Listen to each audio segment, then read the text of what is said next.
And when I went up there to read, I thought they handed me the sides and said, "Would you read for Chester?" And I went out and looked at the part, and it was so inane. I thought, nobody could be this silly. And I stuck my head back in the room, and I said, "You sure you didn't want me to read for Matt Dillon?" He said, "No, I want you to read for Chester."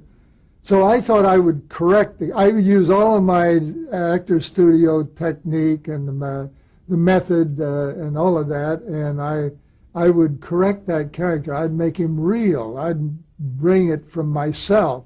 And I went in and I read it just as straight as I could read it. And when I finished, they had this look of wonderment on their face, and Bill said, "Well, Chester, or Dennis, I was hoping that you would bring a little humor to this role." And the minute he said humor, the light bulb went on in my head. And I remembered in the University of Oklahoma, there was a kid from Okarche County, Oklahoma. He had such a thick accent you could hardly understand him. And I used to imitate him at parties. And in New York, I used to get a lot of laughs imitating him with that accent. And I said, I think I know what you mean. Will you give me another chance? And he said, yeah. So I went out in the hallway, and I started reading it with an accent.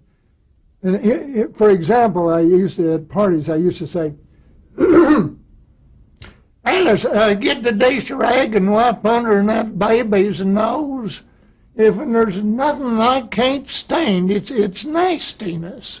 Well, I went in, I started reading it with that accent, and actually the character started making sense. And I started kind of getting a smile about it myself. And I went in and read it with that accent. They went right on the floor. I could hardly get through it. And the next day, I was delivering flowers at the time. And the next day, the guy that owned the flower shop called back. I was loading up a truck, and he said, "A guy named Bill Warren wants to talk to you." Well, I was trembling. I went into the phone, and I picked it up and said, "Yeah." And he said, "I just wanted to tell you, you got the part of Chester." I said, "Oh, thank you."